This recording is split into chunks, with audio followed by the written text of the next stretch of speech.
do programa de pós-graduação em Sociologia e sou pesquisador do Laboratório de Estudos da Violência, certo? Estarei como moderador na mesa de hoje, que inaugura os trabalhos das mesas, né? A partir de todas as manhãs. E nós adotamos um formato de mesa que é uma tendência em vários eventos, o que não quer dizer que seja a melhor escolha, né? Porque é uma diminuição do tempo, né? Mas democratiza a fala. Então, sempre a gente vai ter esse paradoxo. A gente acabou adotando essa tendência de fazer mesas maiores. Isso quer dizer que nós, cada um terá uma fala mais breve, mas também mais densa, porque vai estar indo diretamente ao núcleo da argumentação e, enfim. Vamos experimentar como é que funciona esse formato. Nós vamos iniciar com uma mesa que está sendo intitulada de Moralidades, Crime e Violência, né? Agora que eu me dei conta que só moralidade está no plural. Crime e violência talvez tivesse que estar também, né?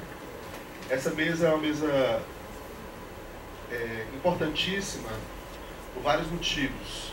Eu vou dizer apenas 2 motivos. Primeiro, porque nós vamos poder escutar pessoas, pesquisadores e pesquisadoras que estão influenciando de uma maneira muito decisiva os debates, né, com esse recorte. E o segundo motivo é que nós estamos nos apropriando da literatura produzida pelas pessoas que vão fazer essa fala hoje, né? Uma literatura que está sendo discutida, está sendo debatida. Então, essa é a finalidade principal dessa mesa. Então, à medida que eu for anunciando, por favor, já é um convite para que tomem seus lugares à mesa, né? Nós vamos vamos compor com o professor Luiz Antônio Machado, da UERJ, acho que ele foi beber água. Professor Alexandre Werneck, da UFRJ.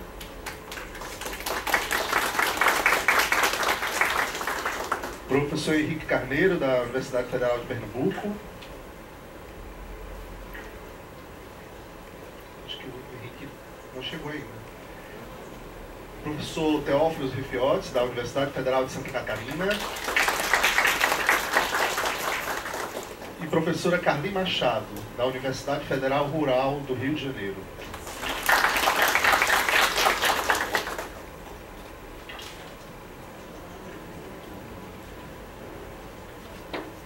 Professor, já estamos compondo a mesa. Eu chamei e não vi que você tinha dado a saidinha. Desculpa também ter iniciado, mas vamos lá. Inclusive, vamos iniciar com você, pela ordem.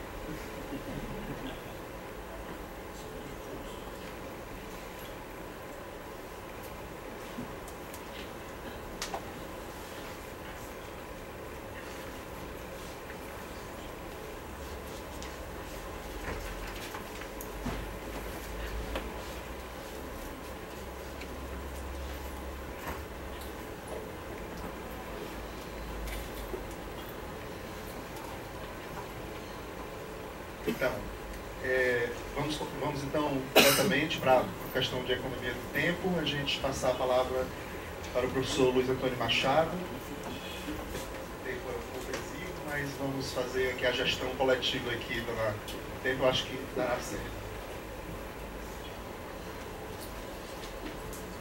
Bom dia.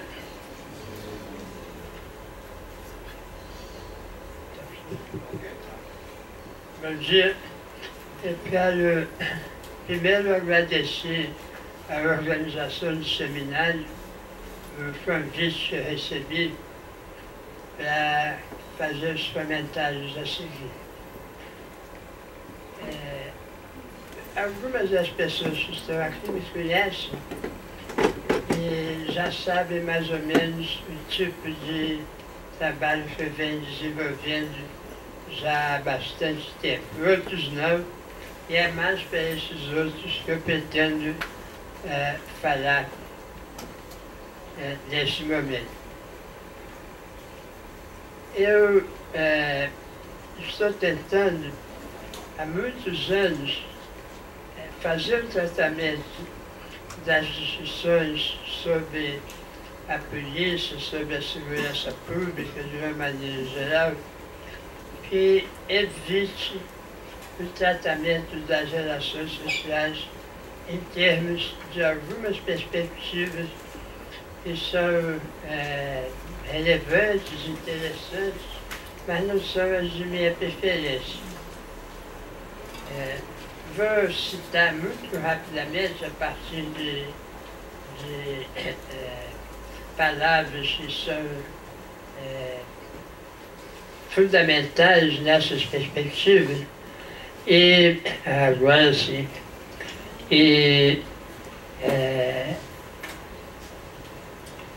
não vou entrar em detalhes.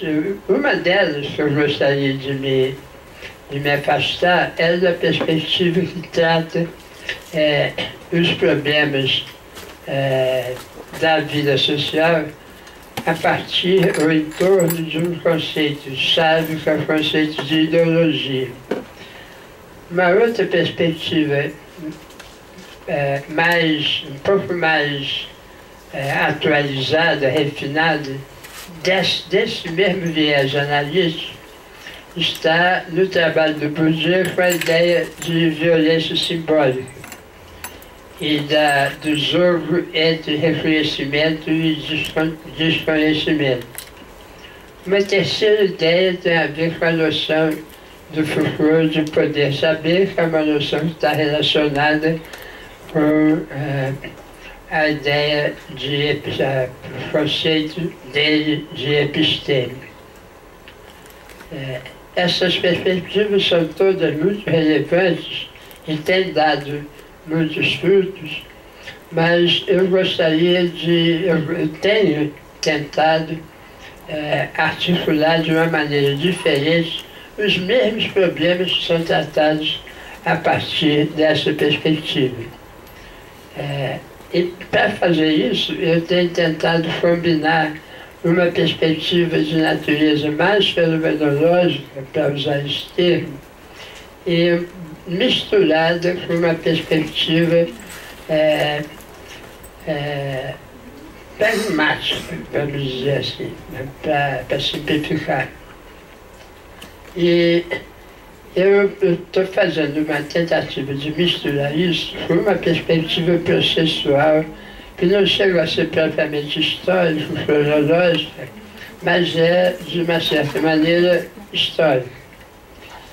E, para fazer isso, eu tenho recuado no tempo para chegar... E estou muito preocupado com o caso do Rio de Janeiro, porque não me interessa fazer grandes generalizações que não estejam diretamente relacionados com os processos empíricos. E cada caso, obviamente, é um caso, e é nesse nível que eu pretendo fazer as generalizações que eu vou apresentar a vocês. No caso do Rio de Janeiro, um momento absolutamente chave de modificação da conjuntura das discussões em torno da segurança pública ocorreu durante a campanha e, posteriormente, durante o primeiro governo do Leonel Brizola, que certamente todos já ouviram falar, e era um político altamente polêmico que, aonde chegava, polarizava tudo. Para o bem e para o mal. Não quero falar mal do Brizola, não, porque a intenção do Brizola, naquele momento, era uma intenção que os democratas podem qualificar como louvável, positiva. Mas o resultado foi muito diferente das intenções do Brizola e seu grupo. Foi um momento em que havia um crescimento muito intenso em torno das disputas ligadas ao tráfico de drogas, com a entrada da cocaína mais pesada, com a entrada mais pesada da cocaína, e, portanto, em torno disso, o crime violento começou a aparecer como um problema público extremamente importante, e isso estava associado, evidentemente, aos processos de segregação que já naquele momento começavam a criminalizar os pontos de venda de drogas, que eram basicamente os territórios da pobreza, e o exemplo maior dos territórios da pobreza no imaginário carioca, aliás, no imaginário brasileiro de uma maneira geral, são as favelas. Então, houve uma confluência de eventos, de situações, de fenômenos que produziram um mote para a campanha do Brizola naquela época, que era que o Brizola estava tentando evitar, e prometendo na campanha, evitar a permanência das grandes operações policiais nas favelas, que foi respondido mais ou menos ao que mais tarde a Márcia Leite veio a chamar de metáfora da guerra. Naquele momento que se iniciava esse processo. E essa atitude do Brizola, essas promessas do Brizola, ele fez uma grande reunião com todos durante a campanha, com todos não, mas com um grande número de presidentes de associação, prometendo que ia suspender as operações policiais nas favelas, porque eram de uma letalidade incrível, como todo mundo mais ou menos sabe. E isso foi interpretado naquele momento, por conta dos eventos e processos que eu acabei de mencionar, isso foi interpretado como se o Brizola estivesse defendendo bandido. A partir daí, esse foi o mote que organizou toda a conjuntura da segurança pública de lá para cá, com altos e baixos em termos da intensidade da violência. Perdão. E nesse processo, o que me parecia que estava acontecendo é que havia uma convergência muito grande em torno de uma noção vaga, mais ou menos difusa, mas como centro muito importante, que era a noção de violência urbana. A noção de violência urbana estava associada a essa discussão e, portanto, nesse momento ela foi hiperpolitizada. Ela não desapareceu, permanece até hoje, mas ela vem se modificando, se reproduzindo de formas diferentes ao longo do tempo. E a violência urbana, o que ela tematizava e definia do ponto de vista do entendimento dos atores nativos, violência urbana não é um conceito. Violência urbana é, para usar o termo do Durkheim, violência urbana é uma representação. Final dos anos 80 eu escrevi isso já. Para vocês verem como as minhas besteiras se repetem.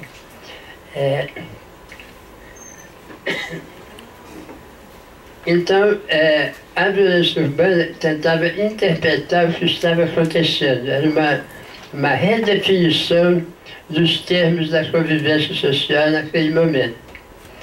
E o que ela fazia, na minha opinião, a partir de trabalhos de pesquisa, etc., o que ela fazia era traduzir, e aí o termo traduzir é extremamente importante, traduzir uma forma de vida que vinha se organizando justamente naquele momento.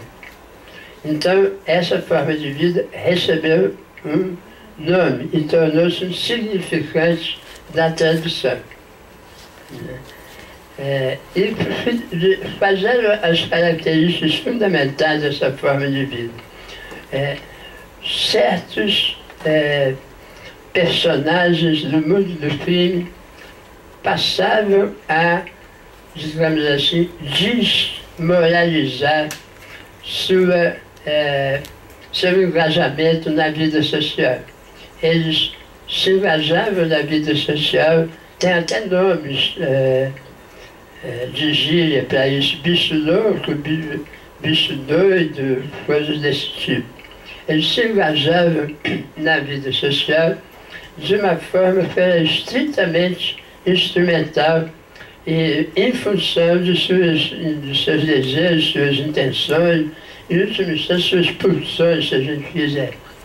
E esse tipo de atuação era uma atuação absolutamente ingovernável, porque não era, para usar o termo dialógica, mas era absolutamente ingovernável, tanto pelos outros criminosos quanto pela população comum, regular, etc. Então, esse é o núcleo significante da noção de violência urbana. Inclusive, no próprio mundo do crime, tem havido sistemáticos esforços de rotinização de certos recursos morais, simbólicos, etc., que reelaborem essa violência quase purificada que era característica desses poucos, muito poucos personagens. Eu tenho chamado essa forma de vida basicamente de sociabilidade violenta.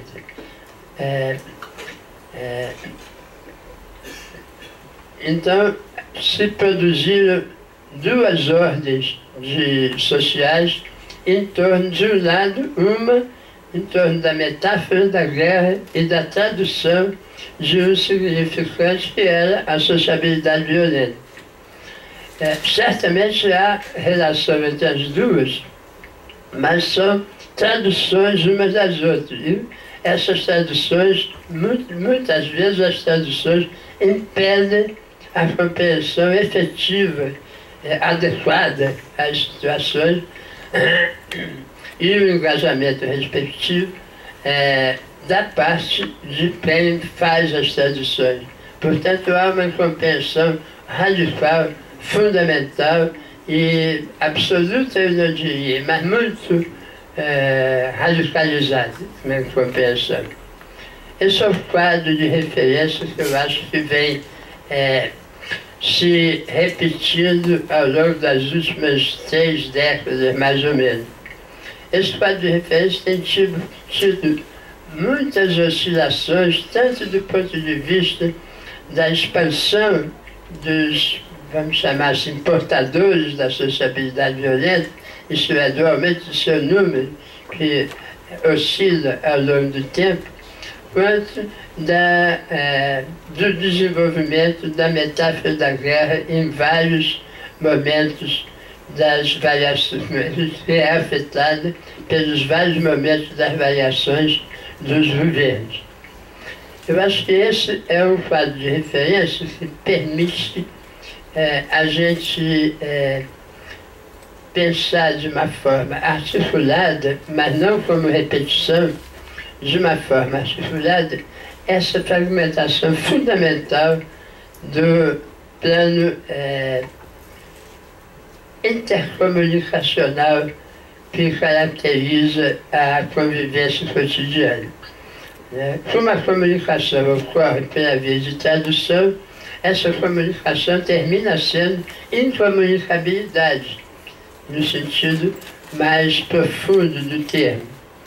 As pessoas se reconhecem como pessoas, mas, em primeiro lugar, se desqualificam reciprocamente, e os grupos se desqualificam reciprocamente, e, em segundo lugar, interpretam de uma forma,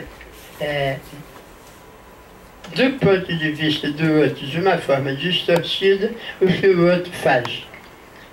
vive uma zona, uma situação de fragmentação muito intensa, que nunca se expressa da mesma forma, porque as expressões dessa fragmentação são sempre situadas e contingentes.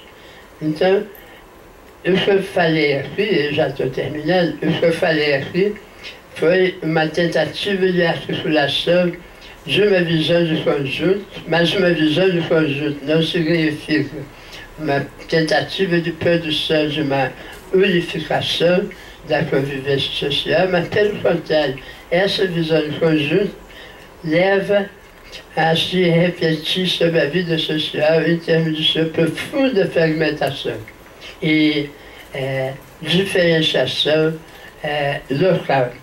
Eu gostaria de terminar chamando a atenção para o fato de que esse comentário que eu estou fazendo tem um pressuposto que eu só agora estou abrindo para o debate aqui, que é o fato de que, naquele momento, nos anos 80, com o conflito em torno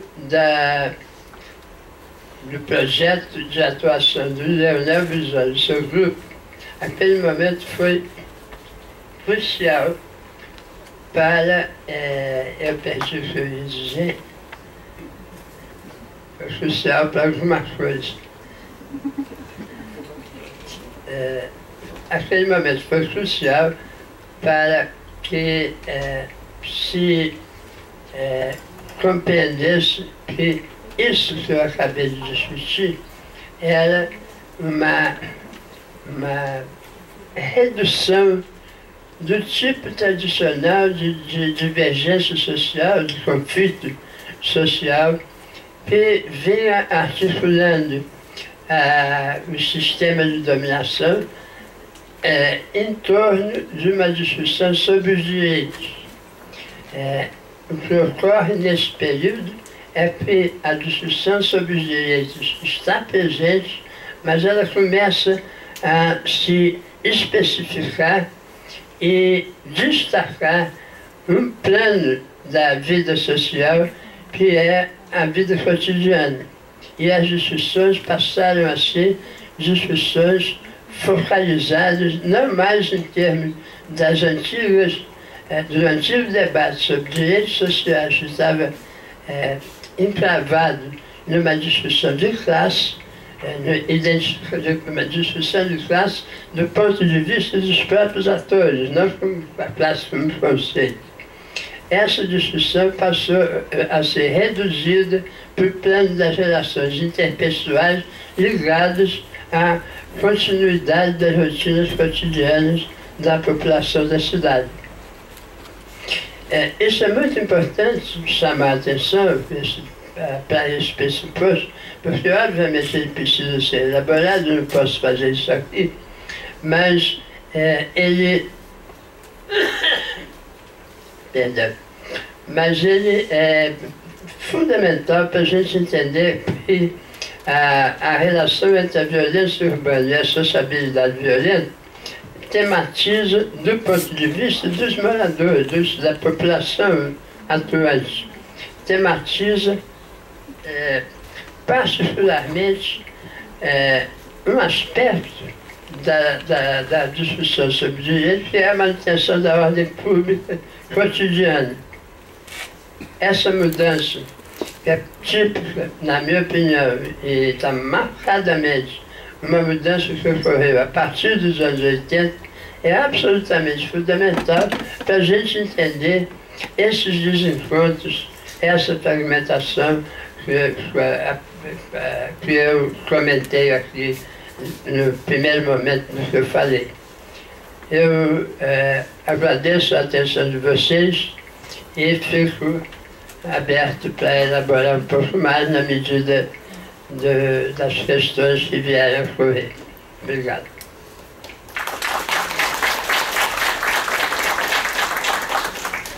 Obrigado, professor. Exatamente 20 minutos de fala, né?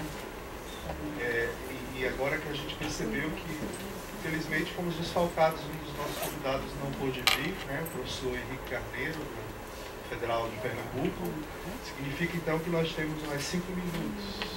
Calculei aqui, então já está com um crédito de 5 minutos para a gente. Por favor, então, professor Alexandre Bernanke. Bom dia. Bom, quero começar, como tradicionalmente, agradecendo, mas neste caso, de forma muito enfática, mais um convite para estar aqui na Federal do Ceará, para estar em Fortaleza, para estar com os amigos, o Léo. O César não está aí, né? Mas, enfim, queria agradecer a todos os, professora Jane, enfim, a todos os colegas aqui da UFC, do LEVE, com quem é sempre muito interessante, produtivo e sobretudo, muito feliz estar. César Gil. Bom dia. Eu tinha, quando recebi o convite para estar mais dessa vez aqui, eu tinha pensado em fazer uma apresentação mais geral sobre aquilo que a gente tem tentado há algum tempo construir como uma sociologia da moral robusta, né, em termos de construção de conceito, de definição de uma área propriamente dizendo.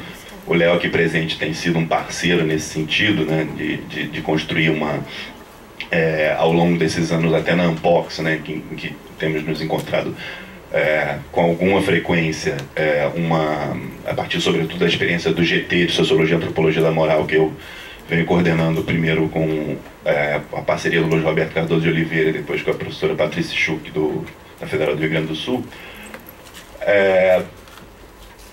Mas eu, na esteira dessa ideia, de uma ideia mais geral, de um projeto de termos para um debate, eu pensei em fazer uma apresentação mais concentrada pontualmente em uma pesquisa empírica que a gente tem tocado no último ano e meio, 2 anos, para a gente avançar um pouco mais nesse debate, avançar um pouco mais nessa forma mais prática de construir essa discussão. Eu vou me colocar, de alguma maneira, não vou dizer antípodas, né, mas numa geometria um pouco diferente da que o Machado pensou, sobretudo porque eu não vou falar de crime e violência propriamente dizendo.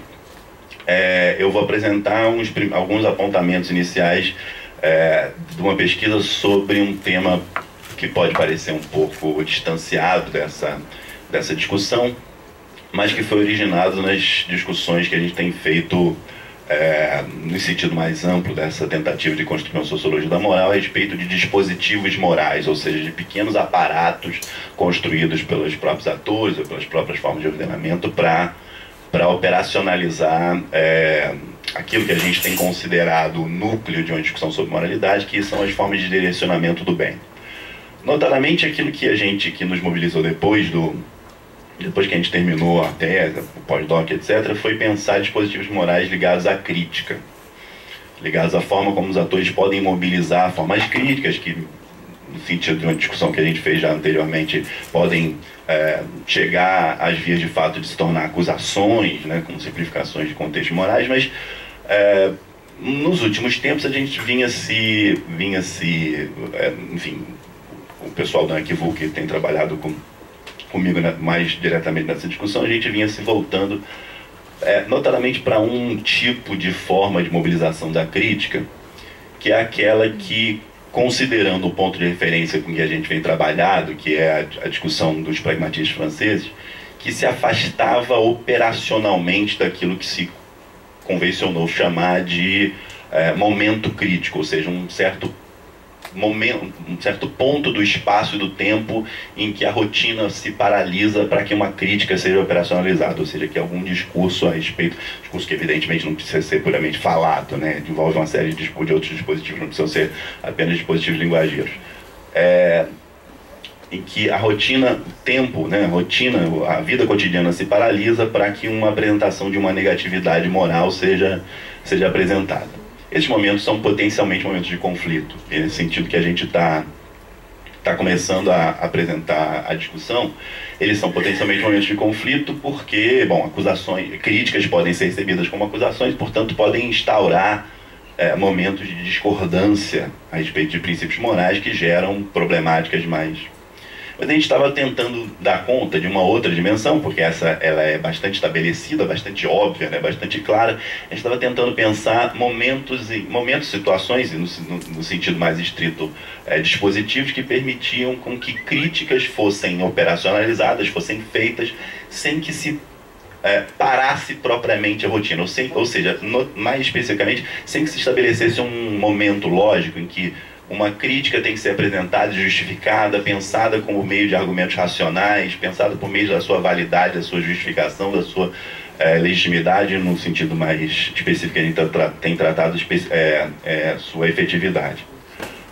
E aí a gente chegou a das dimensões disso, foi como é bastante interessante o fato de que muitas críticas podem ser operacionalizadas, ou seja, muitas apresentações de argumentos críticos podem ser operacionalizadas por meio da jocosidade.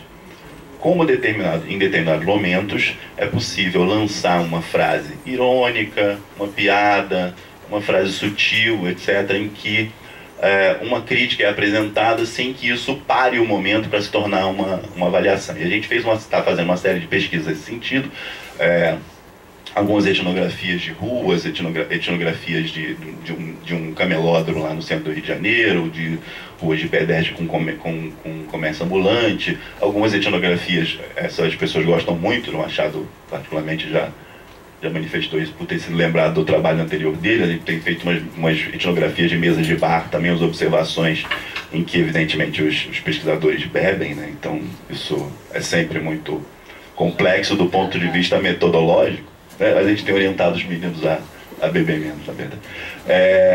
E aí eu vou falar muito rapidamente, na verdade, né, dado o tempo, sobre alguns primeiros resultados de um duo de pesquisa de levantamento de documentação, digamos assim, e de grupos focais que a gente tem feito. As pessoas que me conhecem há mais tempo sabem que eu tenho um pouco de pavor de data show, etc., mas eu surpreendentemente preparei um negócio para apresentar ali. Não sei como é que eu faço agora do ponto de vista tecnológico, porque eu queria apresentar algumas imagens. Como é que eu posso simplesmente me deslocar para ali?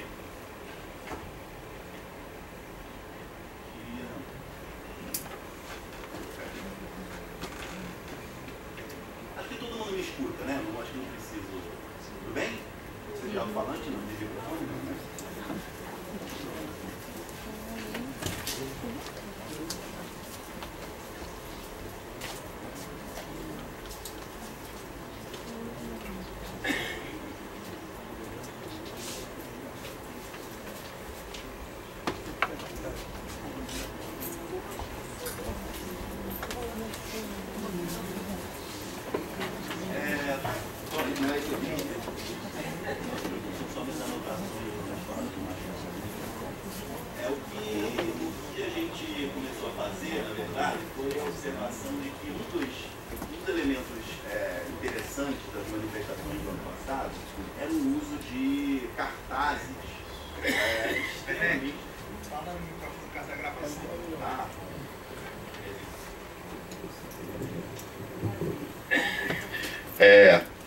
Agora virando rockstar aqui. Era o fato de que a gente começou a observar um recorrente uso nas manifestações do ano passado de cartazes com mensagens muito jocosas, que faziam piadinhas, faziam ironias e uma série de outras tentativas de apresentação de determinadas reivindicações, determinadas ações, determinados discursos críticos por meio do uso de piadinhas, né? Notadamente um dispositivo que a gente já tinha analisado em observações etnográficas, que a gente, usando a linguagem nativa, reconheceu como zoação. Ou seja, um momento em que você caçoa de alguém, brinca com alguém, usando uma crítica com forma de piada, com forma de discurso irônico, com forma de discurso humorístico. Então a gente tinha já observado vários casos em que enfim, uma pessoa na rua chama o outro de alguma coisa, brinca com o outro. A gente tem uma situação muito divertida que eu apresentei no outro seminário, de um policial civil que é amigo de um policial militar, e encontra ele na rua, pergunta se ele foi receber o arrego, ou seja, o suborno tradicional do tráfico. Eles ficam batendo boca na rua, mas tudo muito encenando uma briga que era, na verdade, uma troca de brincadeiras baseada na possibilidade de um uso puro, de uma pura forma da crítica, ou seja, tem uma simulação jocosa da crítica. A gente recolheu, por meio de fotos próprias do pessoal indo nas manifestações, mas a gente recorreu muito a mensagens, a redes sociais, né, que as pessoas começaram a circular essas imagens muito... Então a gente conseguiu recolher mais de 200 cartazes e fez uma classificação, enfim, e começou a fazer uma série de grupos focais para pensar como as pessoas entendiam essas situações, como é que elas operavam essas piadas, se elas entendiam, se elas consideravam engraçadas, se elas consideravam pertinentes do ponto de vista político. Evidentemente, os grupos focais com pessoas mais engajadas consideravam aquilo em dois extremos, né? Assim, alguns consideravam ferramental de reivindicação política consideravelmente válido, interessante, importante. Outros consideravam uma certa desqualificação da própria manifestação, da própria reivindicação política, porque levava para um lado que acabava ridicularizando a própria manifestação, enquanto outros ainda consideravam que ridicularizar o poder era uma ferramenta importante. Então, eu vou apresentar alguns cartazes que a gente considerou interessante para a gente trocar algumas ideias. A gente chegou a uma classificação aproximada dos cartazes, tem algumas subcategorias ainda que não funcionam, mas de maneira geral a gente encontrou 3 formas de apresentação de crítica jocosamente nas manifestações. A primeira delas foi o que a gente chamou de ironias comparativas, foi de usar determinados objetos, determinados conceitos, determinadas ideias que circulavam, que circulam na própria linguagem das reivindicações ou na linguagem cotidiana dos atores na cidade, para ironizar determinadas outras figuras. Então, por exemplo, um cartaz como esse, é uma vergonha a passagem mais cara que a maconha, corre a uma ferramental bastante típico, né, de fazer piadas, fazer uma riminha engraçadinha, etc., para fazer uma crítica, efetivamente, uma das questões centrais das manifestações, que era o problema da passagem. Esse tipo de mecanismo vai se repetindo ao longo do tempo, né, com esses sinais de cifrão ali, baixos impostos, não está dando nem para comprar uma calça de R$300 para uma jovem de 16 anos. Todos esses cartazes têm dependem de um certo contexto para ser explicado. Isso é uma questão que aparecia nos grupos focais também. As pessoas dependem de conhecer algumas situações, tem do Datena mais adiante, mas isso envolveu também uma situação de uma mãe mesmo falando esse tipo de coisa, então tinha uma ironia muito fina, né, operando nesse tipo de situação. Esse foi um dos mais polêmicos nos grupos focais, porque foi considerado machista, né, menos corrupção, mais ruivas, e que evidentemente opunha, né, digamos, para usar o discurso econômico, um recurso escasso ou um recurso não escasso, né, um excesso de corrupção contra alguma coisa, um excesso de mal, um excesso de corrupção contra alguma coisa que seria rara e positiva, etc. Isso foi muito polêmico, havia muita raiva com relação a esse cartaz.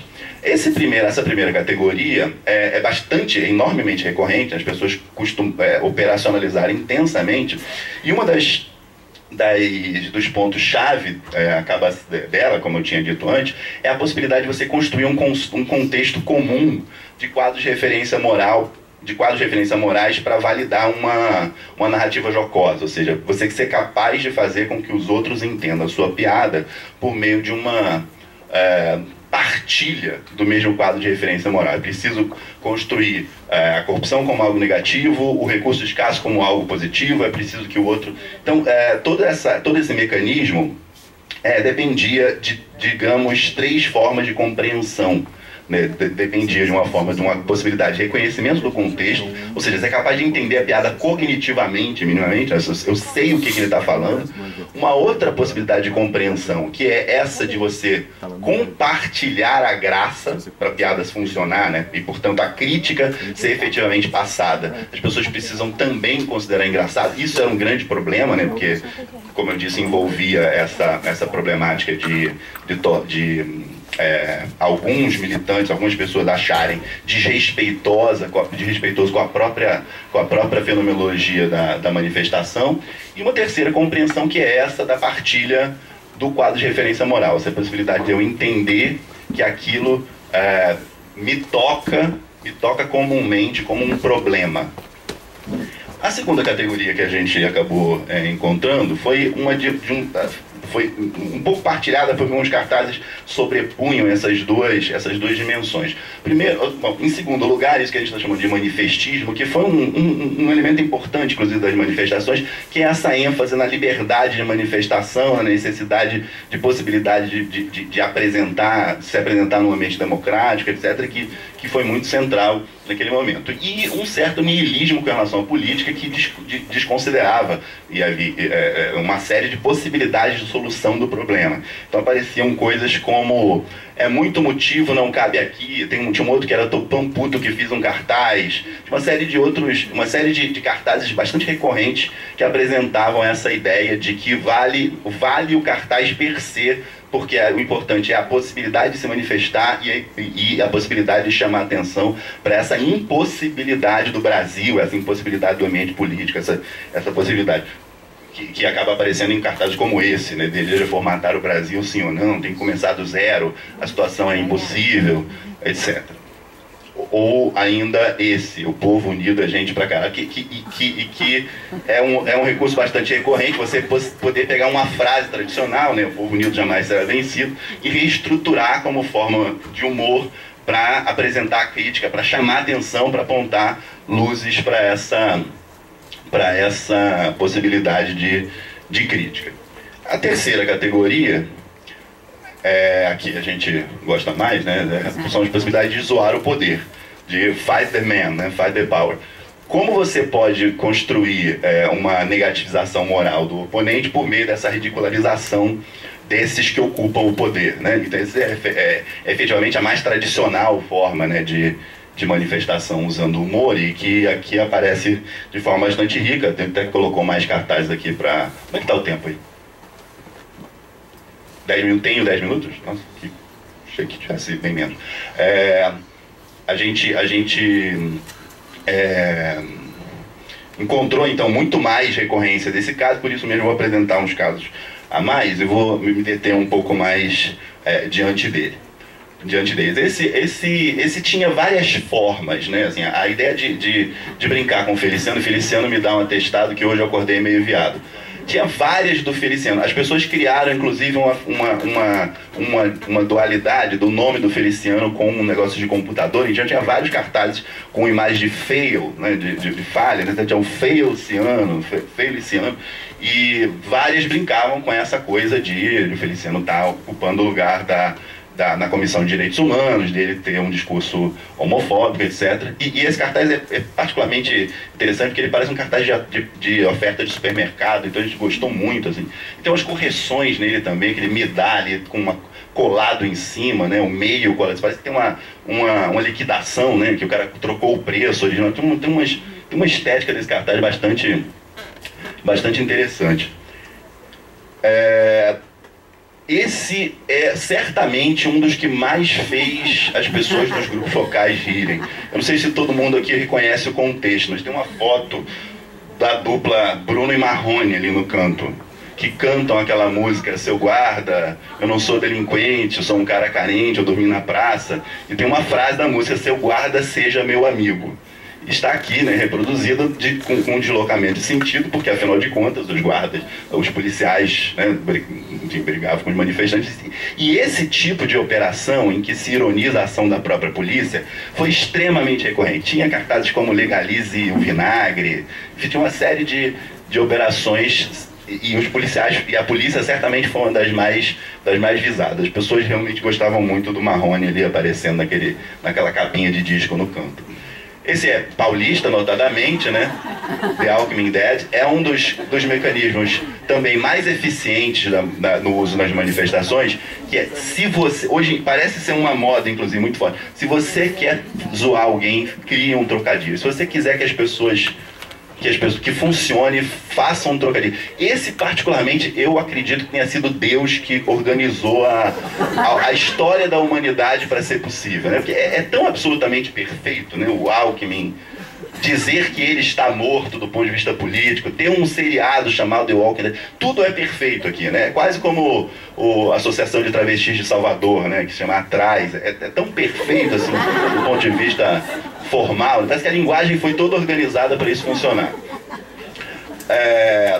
Chupa Thiago Leifert também era muito recorrente às críticas à Copa do Mundo, né? Então várias críticas eram críticas contra a Globo, fazendo operações de oposição entre o bem comum e a Copa do Mundo, bem comum e os interesses dos grupos econômicos, de mídia, etc. O Thiago Leifert virou uma espécie de ícone dessa construção, né? Porque ele virou aquele cara que era o engraçadinho da Globo que fazia toda uma defesa desse universo Copa do Mundo. Teve Ronaldo também, teve Pelé calado é um poeta, Ronaldo é gordo, enfim, todo aquele tipo, mas esse a gente achou muito significativo por causa desse designativo que também se tornou um dispositivo padrão, o chupa alguma coisa, né? O chupa como agora engole, né? Fica exatamente, é a continuidade do movimento. E aí o último que a gente vai apresentar é esse senhor PM, minha mãe disse para não aceitar bala de borracha de estranhos. Desculpa, também é uma série e mais uma vez, era muito recorrente. Então o que a gente está encontrando com essa observação e com os grupos focais? Uma impressionante capacidade criativa dos atores, que a gente tem chamado de capacidade, né, justamente de competência criativa, para operar num plano em que a normatividade moral e as possibilidades de crítica parecem todas muito padronizadas, muito formalizadas. E no horizonte das manifestações, as pessoas conseguiram passar a mobilizar formas muito criativas de administrar a relação delas com essa operação crítica. É cada vez mais recorrente nos grupos focais, a gente tem um momento final em que a gente faz um cartaz no grupo focal. É sensacional. Eu quero ainda no futuro a fazer uma apresentação disso, porque os cartazes são sensacionais. As pessoas conseguem, inclusive, fazer piadas sobre os cartazes que eles estão vendo, que virou uma outra discussão. As pessoas são capacidade de mobilizar a metalinguagem dessa operação crítica de forma extremamente criativa. Os de Marina, né, depois brincando com a candidatura da Marina, são extremamente interessantes. A gente não peguei esse pedaço, porque acho que dá uma discussão à parte, mas eles são extremamente criativos. Esse é o ponto no qual a gente está investindo agora, né? na modulação dessa criatividade segundo a qual os atores operacionalizam a relação entre crítica, momento crítico e conflito. Obrigado, desculpa exceder o tempo, depois a gente pode conversar mais na hora das perguntas. Bom dia.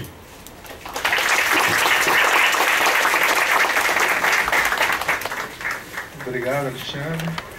Agora passar a palavra para o professor Teófilo Rifiones.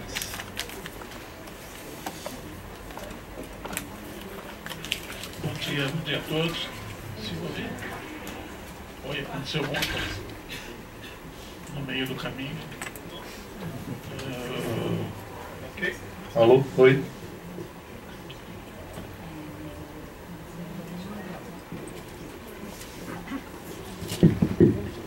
Com certeza. Bom dia a todos, a todas. Queria agradecer, claro, o convite, mas dizer que é uma honra também poder participar de um evento que eu estou vendo que é um verdadeiro congresso, não é mais simplesmente uma apresentação dentro do âmbito de um laboratório, não só por ser internacional, mas por se internacionalizar efetivamente nos seus debates. O que eu vou apresentar aqui, a minha participação nessa comemoração dos 20 anos, é sobre problemas teóricos e éticos que nós temos nos defrontado na pesquisa que nós vemos desenvolvendo com adolescentes em conflito com a lei, entre aspas. Particularmente, eu gostaria de falar sobre a noção de judicialização das relações sociais e da noção de contingência e configuração de sujeitos. ou modos de subjetivação. É um trabalho que eu comecei apresentando aqui em 2010, a outra vez que eu estive aqui. Foi meio abandonado, eu vou dizer assim, estou recuperando ultimamente. Fiz uma primeira apresentação no Rio Grande do Sul, uma em Natal, e eu espero que com essa finalmente saia o artigo. Então conto também com o debate. Em grandes linhas, o meu objetivo é apresentar um material etnográfico e refletir sobre as concepções de sujeito e sujeito de direitos, colocando em perspectiva, então, a judicialização das relações sociais. Para situar o debate, que eu não tenho tempo exatamente de desenvolver aqui, apresentarei alguns fundamentos da noção de judicialização.